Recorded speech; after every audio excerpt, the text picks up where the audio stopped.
All right, you're back to the RS Exchange as we dig for more insights into doing business in Africa's oil and gas sector.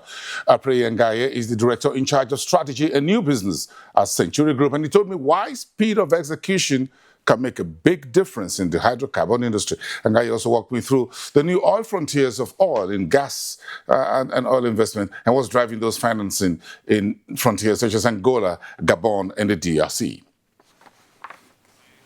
So let me expand the conversation around what Century Group is doing, not just in Nigeria, but across Africa. And I've got with me Angaye, who is the director in charge of what you call strategies and new business development. And he's the one pushing the frontiers of sub-Saharan Africa expansion for Century Group. It's good to have you. Nice having you as well. Thank you.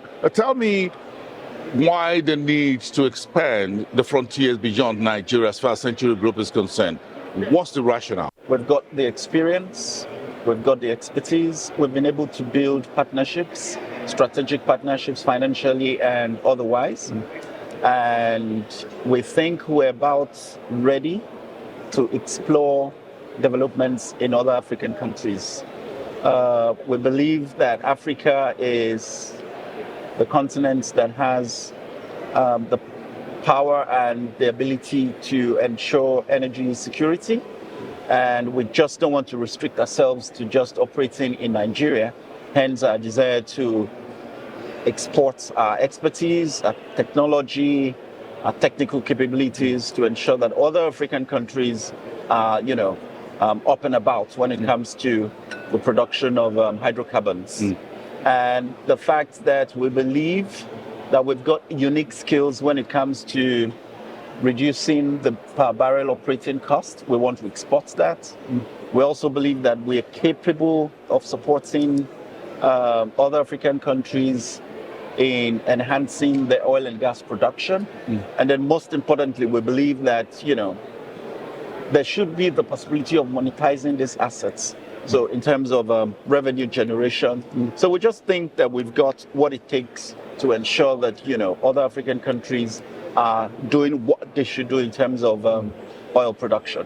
So as you're stepping out of Nigeria, where's your first point of call? Well, to be honest with you, our expansion drive is taking us to African countries that have shown a great level of stability when it comes to the polity, because no one is really going to invest in a country that you're not sure of what the policies would be the next morning. And the political landscape. And the political landscape, more of that. And then we're also looking at countries that have been able to build up regulatory frameworks that would encourage investment. Institutional framework. And ensure that, the judicial system, in case there are, arguments over certain contractual things, would be decently fair.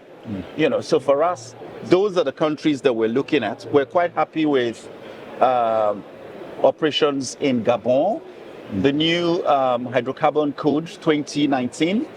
The minister this morning informed that there was a possibility of splitting it further to accommodate gas and oil. So the code would probably be split. Other than just having the hydrocarbon code, you might have those that would cater for gas and oil. Now, if you look at that framework, it speaks to the safety and security of your investments, even in Gabon. It speaks to the economics that you can take to the bank, and you would be very much accorded the respect in terms of being given funding for your project.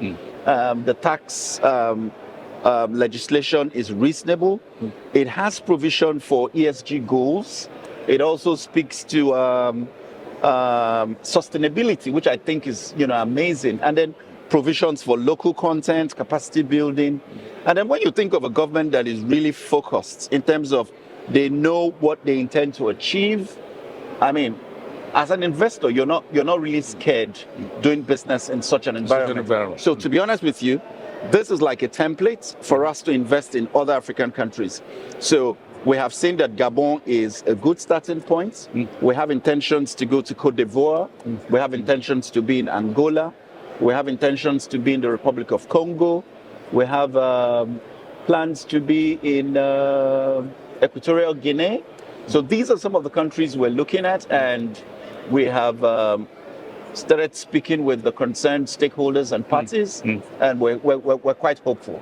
Okay, just to summarize this conversation, my final point with you is around the speed of execution. Yeah. When it comes to policies and issues from the institutional framework, from public sector side, a point when you deal with these countries. Yeah. One of the key issues has been identified in Africa's oil and gas, that the time to execution. There's no dollar, money does not sit, and I'm sure you know that more than I do, that money does not just sit and waiting. Somebody else is going to pick it up. Oh, sure. If you delay the signing of contract, if you don't close very quickly, someone has another bankability and is going to pick up the money. Exactly. Do you think this is an issue that you see crop up as a lesson across doing business in Africa as we begin to step out? Oh yeah, I completely agree with you. That's an issue in some places, but I'm very optimistic about some of these countries we intend to invest in.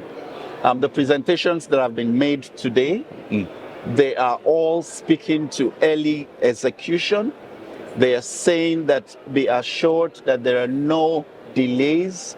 They have put aside those policies that would make the execution of projects, the commencement of projects to be lengthy. So I think everybody is realizing that if you don't hit the ground running, then you'll be left out. I think they're all working towards ensuring that. So as far as the African Energy Week 2025 is concerned, what's the learning curve so far? What are you learning? Part of the discussions. To be honest, I think there's now the appreciation that Africa needs to use what it has to ensure that to get what it wants. It develops itself. Yeah. I was glad to listen to some of the speakers, especially the Honorable Minister of Petroleum, Heineken Lukwebris, speak to the fact that we're just contributing to that pollution debate 3%. About 3%. And really and truly, if the sinners are now asking that we who are righteous, I don't know how best to put it, but I think it's high time we wake up and realize that we need to use these resources that we have to develop ourselves. I agree with you, and of course, as it's been said, look, what are we translating from? We can translate yet because we don't have it yet. Exactly. So let's get there, and then we are part of the just energy transition. I will. Thank you. It's nice speaking with you.